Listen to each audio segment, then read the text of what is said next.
Salut à tous. Pas de salut. Pas de salut pour cette fois. Je suis un homme meurtri, un homme blessé. Ouais, Future s'est blessé au genou en jouant au basket. Donc, on suit aussi d'autres sports. voilà, Le donc basket en fait partie. il est pas bien. On se retrouve dans notre marathon de préparation du Tour de France. On a fait le parcours, on a fait les favoris. Il est temps de vous parler aujourd'hui des sprinteurs. Ouais. Et on a décidé de vous parler des gars qui vont pour nous animer la course, enfin ceux qu'on espère voir aux avant-postes. Pour les joueurs de la route du Tour, hein, c'est un petit peu les tips des gars qui peuvent vous faire gagner des points sur la route du Tour. Donc c'est pour ça qu'on en parle. Tout à fait. Et donc on va parler des sprinteurs, on fait une vidéo en entier. On a bien préparé, vous allez voir. Parce qu'il y a quand même 7 étapes qu'on a déterminées qui vont jouer au sprint. Après on n'est pas à l'abri forcément d'un petit barreau d'honneur des coureurs français. Mais voilà, on a déterminé 7 étapes qui vont se terminer au sprint. Certaines plus dures que d'autres, puisque on verra qu'il y en a beaucoup en faux plat montant quand même. Des faux plats, voire des petites montées. Il y a quelques sprints pour costauds, quoi. Ouais. Il y a quelques sprints pour gars qui ont des cuisses un peu plus grosses que les autres. et du coup, on vous a divisé les sprinteurs en deux catégories. Les sprinteurs entre guillemets de sprint massif et les sprinteurs grosses cuisses costauds. Ce qui ne veut pas dire que les sprinteurs de sprint massif ne peuvent pas les gagner sur des sprints qu'on a appelés de costauds, hein, et inversement. C'est juste que on s'est dit, bon, il y a des sprinteurs de ligne droite, vraiment, on pourrait débattre sur certains qu'on a mis dedans. Et puis il y a ceux qui sont un peu plus polyvalents, qui vont aller chercher des sprints où il y a quelques bosses avant, où le sprint est vraiment en côte, etc. Tu nous parles du premier cercle des sprinteurs de sprint massif qu'on voit favoris là un peu. Ouais, on en voit vraiment 3. On en a mis 3.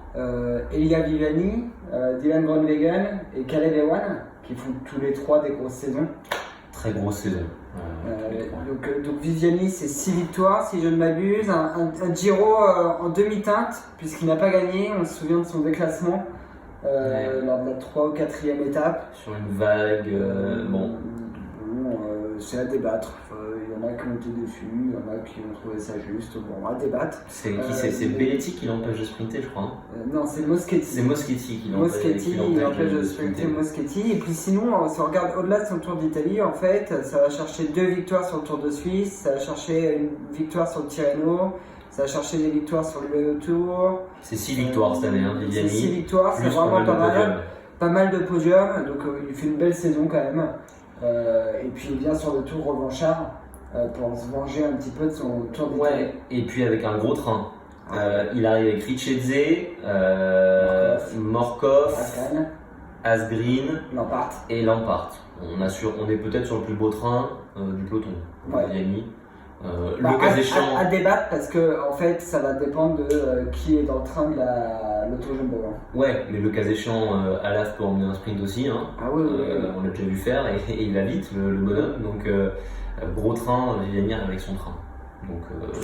Donc il n'est pas là pour enfiler des perles comme on dit, de façon un peu sobre.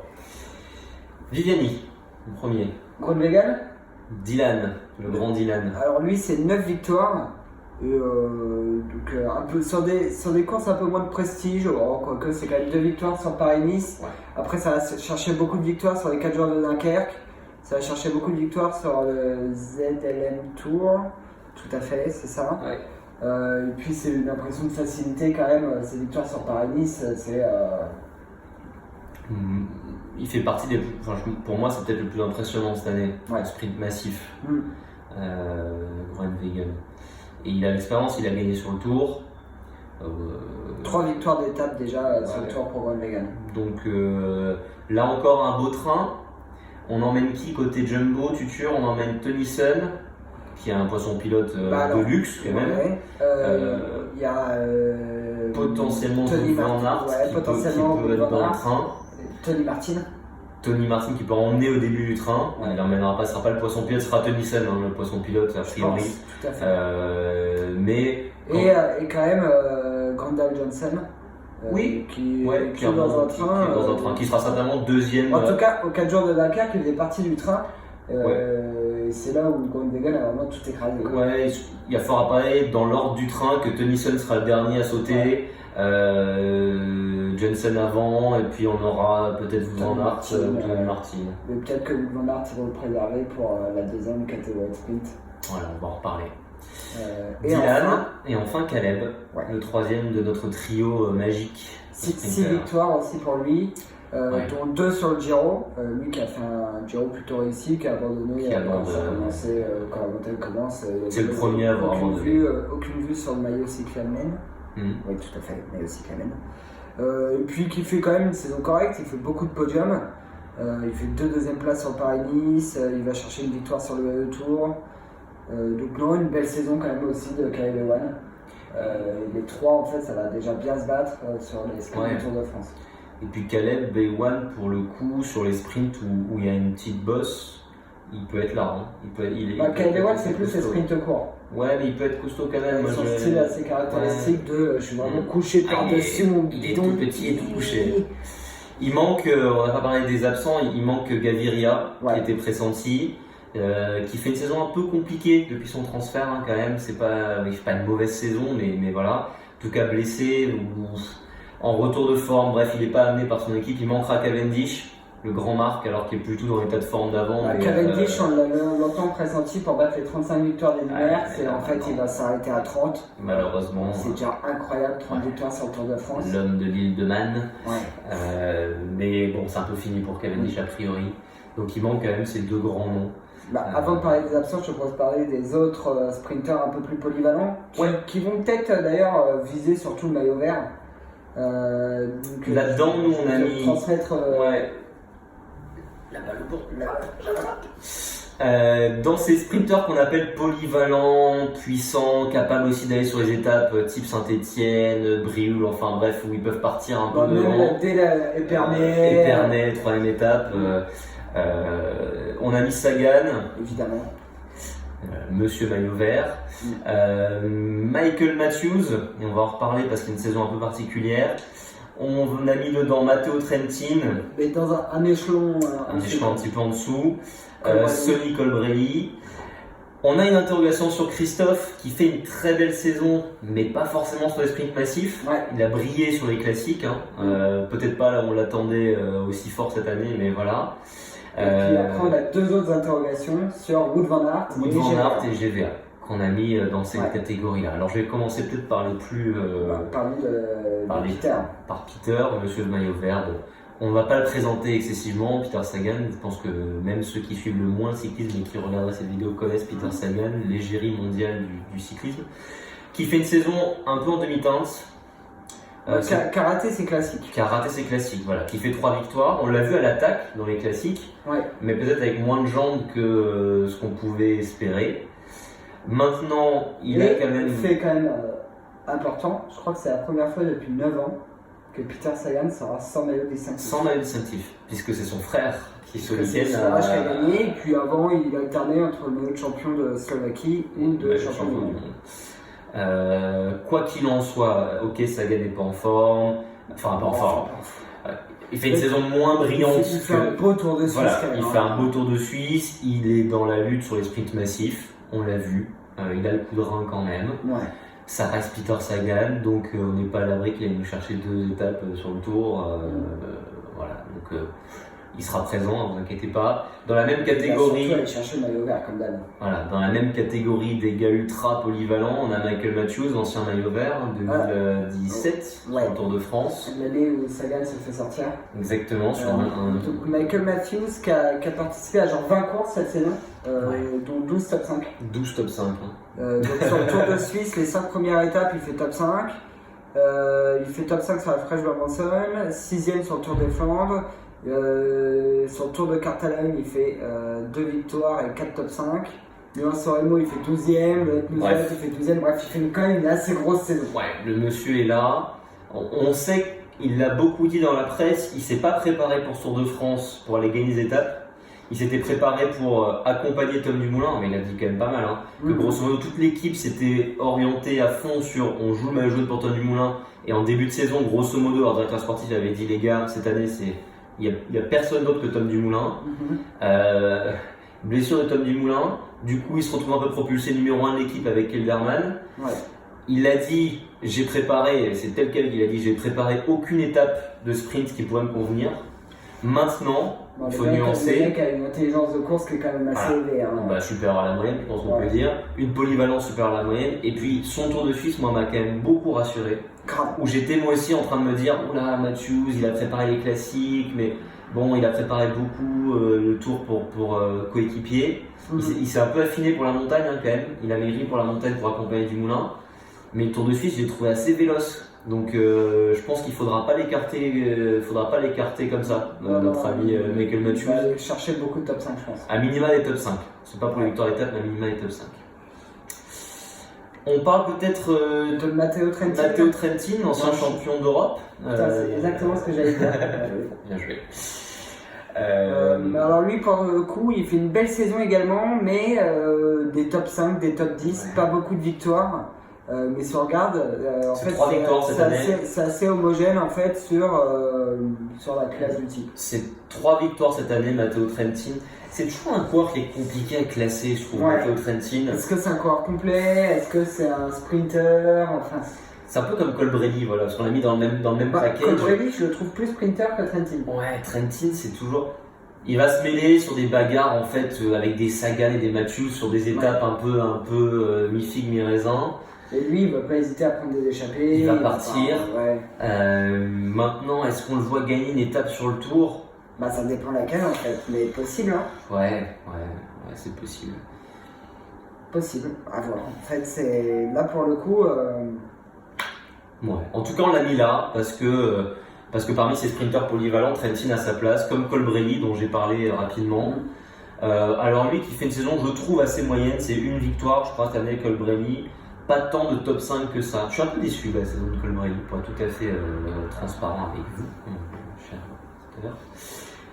Je m'attendais un peu mieux de la part de ce Colbrelli. Donc je pense qu'il arrive avec pas beaucoup de repères sur le Tour de France. Ouais, je pense pas qu'il ira nous chercher une victoire. Faut que je dis ça et ça se trouve il va gagner le premier sprint et je serai... Bon alors le premier sprint s'il gagne je te paye une grosse bière hein, quand même. Je te paye une grosse bière, je crois pas trop. Maintenant en 3e semaine on n'est jamais à l'abri le gars qui part dans une échappée, qui se retrouve et qui va aller chercher une étape quoi.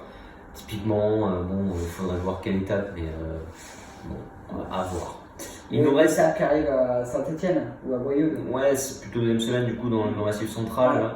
Il me reste 3 gars très costauds. Mais alors là, comment les classer? Alors pour le coup, eux, je suis plus confiant sur le fait qu'ils vont chercher une victoire. Ils vont être là. Ils vont être là. On parle de Christophe. Ouais. Alors Christophe cette année, c'est une victoire sur Gand-Wevelgem.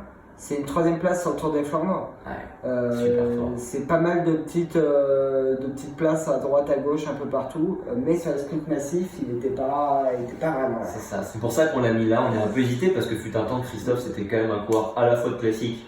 Parce que ça fait longtemps qu'il brille sur les classiques, mais aussi de sprint massif. Cette année, pas trop de sprint massif. Il n'a pas vraiment de train pour l'amener. Non. Voilà. Maintenant. Enfin, je dis il n'a pas de train, il a quand même Philipsen. Est-ce que c'est pas Philipsen qui va faire la sprint? On va en reparler. Mais en tout cas, Christophe, sur ses résultats de l'année, on était obligé d'en parler. Parce qu'en fait, il fait une superbe saison, mais pas forcément une saison de sprinter. On a GVA, le grand GVA.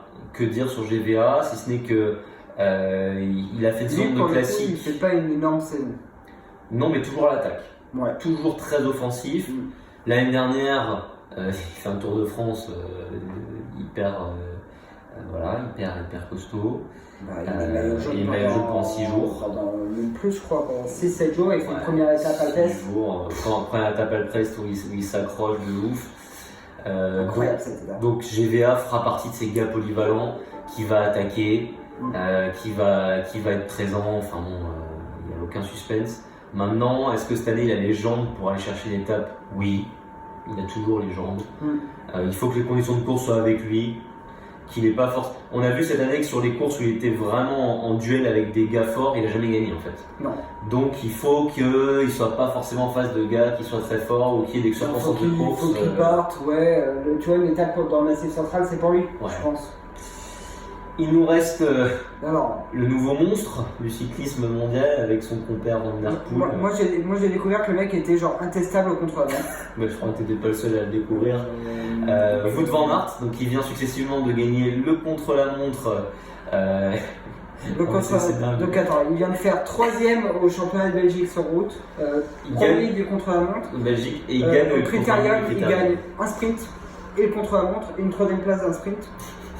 Juste avant, il fait genre 3ème d'Estrade Banquet, 6ème de Milan-San Remo. Enfin, c'est quoi ce monstre? Hyper solide. Alors là, pareil, où le mettre? Où est-ce qu'on le met? Sur les sprints massifs, ça sera pour Groenewegen. Il n'y a pas de suspense là-dessus. Je pense pas qu'il ira jouer sprint massif.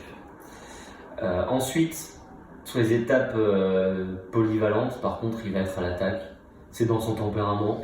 Ouais, je suis sûr qu'il a mis en claquer. Je pense qu'il aura genre carte blanche de l'équipe en mode ouh, fais ce que tu veux mon grand. Et sur ce qui monte ces derniers temps, ils ont raison de lui faire confiance. Hein. C'est monstrueux. Ouais. Voilà, il y a beaucoup d'inconnus sur Wout van Aert, c'est son premier grand tour. On ne sait pas ce qu'il va donner, on ne sait pas ce qu'il peut faire. Ce truc va exploser au bout de la deuxième semaine. Je lui fais confiance. Mais en tout cas, on est très excités de le voir. Moi, je lui fais confiance. Il y en a beaucoup qui parlent de lui dans la lutte au maillot vert avec Sagan. Et c'est pas déconnant. Ouais, c'est possible. C'est pas déconnant qu'il aille chercher un maillot vert. Hein. Il l'a cherché au Critérium. Ouais. Donc, carrément possible. Donc, voilà. Ouais. Et alors après, on a listé d'autres sprinters qui vont se mêler à la lutte. Ouais, on vous les fait rapidement parce qu'on ne va pas faire une vidéo de 50 minutes. On va juste vous les citer. On peut s'arrêter sur un ou deux, mais on a mis Christophe Laporte. Peut-être plus belle chance française sur les sprints massifs. Bon, c'est sûr que ça qui fait pas une saison dégueulasse, ça fait 4 victoires cette année, Christophe. Donc à voir. On sait qu'il aime bien le tour, hein, donc c'est le potentiel. On a mis Nizzolo qui remplacera Cavendish côté Dimension Data. Wasserhagen qu'on aurait pu mettre en fait à côté de GVA en polyvalent. En fait, tout à fait. Tout à fait. Jasper est là après un peu plus anecdotique. Jasper Stuyven, Ivan Garcia. Donc voilà. Et il faut qu'on parle d'un mec qui fait une saison un peu cata. Ouais. Qui aurait dû, qui aurait dû faire une belle saison, mais. Et qui aurait dû être dans le tier 1 en fait, quasiment. Ouais. On parle du gorille. Monsieur Tour de France, je ne me rappelle même pas d'un top 10. Si il fait 9ème de la deuxième étape de Paris-Nice. Mais bon, c'est catastrophique quand même. Effectivement, André Greipel. Grand respect pour André Greipel pour sa carrière. Qui est juste incroyable. 12 victoires sur le tour. C'est monstrueux. Sur tous les grands tours, il a gagné. Enfin, c'est très fort. Maintenant, c'est vrai que cette année, c'est pas ça. C'est pas ça. Depuis qu'il est chez Arkea, c'est compliqué. Déjà, l'année dernière, c'était compliqué. Limite, Barguil a essayé de montrer au championnat de France, c'est un meilleur sprinter. En tout cas, c'est compliqué pour André.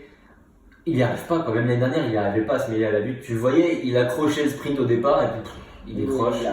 Et il n'y arrive plus. Au bout de 100 mètres, il voit qu'il ne sera pas là pour la lutte et il fait bon. Donc il n'y arrive plus. Franchement, il y a peu de chances qu'on le voit beaucoup sur ce tour. On peut se tromper, on espère se tromper pour lui, pour en honneur à sa carrière, mais j'ai peu d'espoir. Avant de passer aux coureurs qui vont animer, on a fait une toute petite catégorie un peu originale de ce qu'on appelle nous les remplaçants de luxe. Et alors pourquoi on appelle ça les remplaçants de luxe? Parce qu'après des années à jouer à la route du Tour, on s'est rendu compte que beaucoup de sprinters abandonnaient et que leur poisson pilote ou leur équipier de luxe se mettait à jouer les sprints et à faire des belles places. C'est souvent plus vrai sur le Giro et la Vuelta que sur le Tour, parce que le Tour il y a l'étape des champs où bon ça reste un... Mais quand même, vous avez toujours des gars qui vont pas passer la montagne quoi. Ouais, ou qui vont chuter, qui vont abandonner. Donc on a dit... je te laisse en parler. Ouais, et puis tu réagis si tu veux, on a mis Mike Tennyson. Qui fait un super 4 jours de Dunkerque. Très belle saison de Mike Tennyson et tu perds Groenewegen, tu as Mike Tennyson sur des sprints de 3ème semaine, à Nîmes par exemple.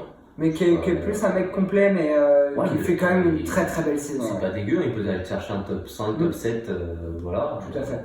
Mike Tennyson, on a mis Philipsen dedans, qui est très jeune, Et qui lui, pour le coup, a déjà une belle saison pour sa première saison en pro. Ouais, qui a beaucoup couru. Ouais. Qui a beaucoup couru cette année. Je sais plus combien de courses il a fait, mais il s'est au moins aligné sur 7 ou 8 courses, je pense, Philipsen cette année. En tout cas, c'est un gros espoir du cyclisme mondial. Je pense qu'il a 23 ou 24 ans. Il a 21 ans. 21 ans, voilà. Il vient d'avoir 21 ans. Je voyais plus vieux que ça, tu vois. Il est 98. Et voilà, mon Dieu, ça ne rajeunit pas tout ça. En tout cas, très fort. Moi, j'ai trouvé impressionnant cette saison. Ouais, très fort. Que ce soit en Californie, là sur son tour national, même il n'a pas été dégueu. Enfin, très bon coureur. Donc à suivre le petit Philipsen. On a mis Richelieu, qui reste une valeur sûre. Le poisson pilote de Viviani. On a mis Kepler, qui sera sûrement le poisson pilote de Warren. Chessebol, moi que je trouve qu'il fait une saison pas dégueulasse. À suivre. Qui sera le poisson pilote de Matthews, ou alors qu'il fera des trucs dans sa vie. Et puis Niklas Hart aussi, qui fera sa vie. Niklas Hart, qui est un sprinter tout à fait moyen, mais qui peut être une roue de secours. On aurait pu citer Debucher aussi, qui peut être une roue de secours. Voilà. Bon, on vous dit pas que ces gars-là vont aller gagner une étape. Non. On vous dit que. Bon, si tu me cites Debucher, moi je te cite Bonifazio, qui va tenir les morts. Bonifazio, c'est un enfer sa saison. Mais en tout cas. C'est ce qu'on appelle des remplaçants de luxe, qui peuvent aller jouer des sprints massifs en cas d'absence de leur leader. Voilà. Voilà, c'est un beau tour de sprinter. On a fait un peu. Là, pour les joueurs de la route du Tour, on vous a fait un petit tour complet de. On a cité quand même 20 noms. On a cité 20 noms. S'il y a 20 mecs qui participent à des sprints massifs, c'est le bordel. C'est le bordel. Donc voilà. Et puis du coup, toutes les étapes, on a parlé des leaders, on a parlé des sprinters, et puis il y a forcément des mecs. En dehors de ces deux catégories de coureurs, qui vont animer les étapes. Qui vont être tout le temps devant, les fameux qu'on voit animer la course. Alors, dans ce qu'on a mis, il y a des paris. Ouais, mais c'est moi qui aime bien faire les paris. Il y a clairement des paris, et puis il y a des gars où on est un peu plus sûr de les voir devant. Bah, Cocorico, on attaque par le gars qu'on est sûr de voir devant une étape sur deux. Julien. Ouais, ils auraient pu se dire, est-ce que c'est Julien ou de Warren Barguil qui parle? Ouais, bon, Julien.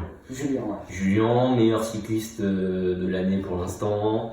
Bon, qui fait une saison, j'en parle même plus. 9 victoires. 9 victoires, victoire sur Estrade Bianchi, victoire sur Milan-San Remo, sur la Flèche Wallonne. Sur le Critérium. Il fait deuxième. Sur le Tirreno Adriatico. Ouais. C'est monstrueux sa saison. On va pas s'éterniser sur Julien. Sur le Tour du Pays Basque aussi. Ouais, on va pas s'éterniser sur Julien. Maillot à poids l'année dernière. Ouais. On sait pas trop ce qu'il va jouer cette année, est-ce qu'il rejoue le maillot à poids? J'ai presque envie de dire qu'il pourrait presque jouer le maillot vert au vu de ce qu'il a montré sur les sprints massifs. Ouais. Franchement, je serais lui, j'aimerais presque tenter ce pari-là. De quoi? De nous faire une vert? Ils alternent le maillot à poids et le maillot vert? Ouais, et te faire une Sagan quoi. Le problème c'est que Sagan il est quand même bien plus fort à ce petit jeu. Bah, franchement, cette année, à voir. Ok. Je mettrai un petit billet pour voir. Après, en vrai, je suis pas sûr qu'il fasse ça. Je pense qu'il va aller jouer 2-3 belles étapes. Et qu'il va jouer le maillot à poids. Et qu'il va jouer le maillot à poids, il va être devant. Là, pour les joueurs de la route du Tour, Julien, s'il chute pas, touche du bois, c'est 700 ou 800 points assurés sur la route du Tour. Bon, voilà, Julien va animer la course, il n'y a pas de suspense là-dessus. Ouais. Warren Barguil, Wawa, qui a vécu quand même 2 ans compliqués chez Arkea, enfin une année et demie compliquée. L'année dernière, je trouve qu'il y a eu beaucoup de critiques alors qu'il était quand même 2e du maillot de meilleur grimpeur sur le tour. C'est quand même un tour correct. Et cette année, il fait rien. Avant cette victoire au championnat de France. Magnifique, pour ceux qui n'ont pas regardé. Le championnat de France était pour le coup magnifique. Ouais. Franchement, globalement, c'était vraiment un beau parcours et les coureurs français en fait sont de plus en plus forts et de plus en plus animateurs. Petit aparté d'ailleurs, le parcours du championnat de France n'était pas impressionnant sur le papier. Non, mais les coureurs l'ont rendu super intéressant. Et finalement, chez les jeunes, super course, chez les femmes, super course. Chez les hommes pro, super course. Ouais. Très beau championnat de France avec Wawa qui revient d'un peu nulle part et qui claque un sprint en petits groupes. Le FDJ aussi, Madouas, Godu, c'était très fort. Guillaume Martin. Très belle course. Guillaume Martin qui était à rien de gagner, à 200 mètres, il gagne et il s'écroule un peu sur la fin. Et donc Warren Barguil qui va sûrement viser le maillot à poids. Requinqué par ce maillot bleu, blanc, rouge qui on sait donne des ailes un peu aux coureurs français en général. C'est un attaquant né, Wawa. Il a clairement pas les jambes pour faire ce qu'il a fait sur le Tour 2017, à savoir s'approcher avec les leaders. 2 victoires d'étape, 10e du général et maillot à poids. Tour gigantesque. Bon, il a certainement pas les jambes cette année pour faire ça, a priori. Mais on va le voir devant. Ouais, c'est sûr. Mais c'est sûr qu'il va tenter, qu'il va tout faire pour gagner, pour amener le maillot à poids chez lui. C'est clair. C'est l'objectif même d'Arkea, je pense. Tout le monde va rouler pour ça. Donc ça fait partie de ces équipes, Arkea, on va en citer d'autres par la suite, mais qui en fait viennent sur le tour que pour envoyer des gars échapper et jouer des victoires d'étape. Donc en fait, c'est des gars qui sont tout de suite devant. Ouais. Ce qui me permet d'enchaîner, l'art de la transition, sur d'autres équipes qui vont jouer que des échappées. On va parler d'un grand, gigantesque baroudeur, pas de suspense, Thomas de Rent, qui année après année a toujours le même schéma de course. Je vais devant y échapper sur 2, je roule comme un bourrin. C'est un peu le Vasé qui a Yanka de l'échapper. Mais avec en plus des victoires d'étape assez magnifiques. Le jeu, quand il est dans un grand jour, Thomas de Rent, c'est magnifique à voir, hein, franchement. Il est sur une saison un peu moyenne, il fait un Giro un peu décevant. C'est que le 3e d'un Tour d'Italie en plus. C'est incroyable. Thomas de Rent, donc qui a fait un Giro un peu décevant à l'attaque. Hein. Il a été à l'attaque comme on le connaît. Mais il avait pas vraiment. Si, il était devant, mais il n'avait pas les jambes. J'étais d'accord. Ah, moi je l'ai trouvé, à l'attaque. Je l'ai trouvé pas assez à l'attaque comparé à ce qu'il avait l'habitude de faire. Ouais, mais Parce que pour moi, il avait justement pas de jambes et donc du coup, il se donnait même pas quoi. En fait, il a tenté d'être à l'attaque sur quelques étapes un peu de moyenne montagne, même pas des grosses montagnes. Mais c'était pas et il n'avait pas les jambes, donc à chaque fois, il était lâché assez vite. Donc à voir ce qu'il va donner sur le tour. Quoi qu'il en soit, il viendra encore pour attaquer. De toute façon, c'est un peu le seul schéma de course qu'il sait faire, Thomas de Rent. Donc il attaquera et puis on verra ce que ça va donner. Avec ses potes aussi. Avec ses potes. Parce qu'en fait, on a voulu, pour cette team Lotto Soudal, les Belges de Lotto Soudal, faire un peu un triptyque. Parce qu'on pense avec Futur que ça va rien jouer au général. Et donc ça va envoyer beaucoup de gens devant tout le temps. Et pour nous, il y a 3 personnes, Thomas de Rent, Tim Wellens, Tige Benoot. Ouais. Quoique Tige Benoot peut décider de jouer le maillot blanc. Maillot blanc. 3e place au maillot blanc, parce que Bernal et Mas, ça sera devant. Intouchable. Donc, jouer une 3e place au maillot blanc. C'est vrai que c'est pas vraiment d'appâche fou quoi. Tige Benoot, il peut jouer un top 15, tu vois, si vraiment il s'accroche, mais entre aller jouer des étapes ou jouer un top 15. Tu me dis, tu préfères gagner top 15 ou gagner une étape, je crois que tu préfères gagner une étape. Bah c'est sûr, c'est même pas. Donc ce trio-là, Tim Wellens, Tige Benoot, Thomas de Rent, qui sont sur des saisons. Tim Wellens fait une saison un peu moins bonne que ce qu'il avait pu faire il y a 2 ans et 3 ans, mais quand même il fait 3ème de la Flèche Brabançonne, il se place un peu sur sa dernière course qu'il vient de faire. Donc Tim Wellens, alors après on sait qu'il est meilleur sous la pluie. Moi le Tour de Suisse je l'ai trouvé plutôt bon dans son approche. Après il n'a pas non plus brillé sur le Tour de Suisse. Non. Je l'ai pas trouvé mauvais, mais il n'a pas brillé. Donc voilà, on verra. Tige Benoot fait plutôt une belle saison. Alors il n'y a pas beaucoup de victoires d'étape à la clé pour Tige Benoot. En revanche, c'est placé sur les classiques. Moi, il fait quand même 4ème du Tour de Suisse. Voilà, et ce que j'allais 5ème à travers les Flandres. Ce que j'allais dire, c'est que sur le Tour de Suisse, il fait quand même 4ème à travers Tige Benoot. Il n'est pas un plateau le plus relevé de ces dernières années, mais il est là. Il montre que potentiellement il a un peu de jambes, Tige Benoot, donc à suivre. Voilà, pour cette team Lotto Soudal qui sera aux avant-postes quasiment tous les jours. Ils n'ont rien d'autre à jouer. Donc il y aura ils essaieront de mettre quelqu'un dans les échappées tous les jours. Moi je vais finir sur un pari. Le revenant. Vous connaissez Leonardo DiCaprio? C'est le revenant de Futur. C'est Fabio Aru qui a eu une saison franchement très compliquée. Plus qu'une. Hein. Et en fait que je trouve qu'il revient pas si mal. Là il est revenu mi-juin. Il a fait un Tour de Suisse où les quelques premières étapes de montagne il s'accroche pas mal. Il craque totalement sur la dernière, mais les premières il s'accroche plutôt pas mal. Et ce qui me fait dire que est-ce qu'il jouerait pas les éléments perturbateurs, puisque cette année il est libéré du poids de Fabio, faut que tu joues le général. Ça fait quelques années qu'il est libéré. Non, parce qu'il était quand même sûr de lui, il voulait jouer le général. Et là cette année il va se dire le général c'est pas pour moi, donc il va attaquer. Et Fabio Aru, là où il est bon, c'est quand il attaque. Ouais. Voilà, moi je le vois bien, l'élément perturbateur, à essayer d'attaquer sur les grosses étapes de montagne. C'est un beau tour pour le relancer. Ouais. Espérons qu'il n'ait pas perdu pour le cyclisme. Fabio Aru, c'était quand même un beau coureur. Ouais, mais bon, tu peux Donc, même dire ça de Warren Barguil avant sa victoire sur le championnat de France. Que Warren Barguil est perdu pour le cyclisme. Ouais. N'enterrons pas les gens trop vite, Ouais. surtout que Fabio Aru est encore super jeune.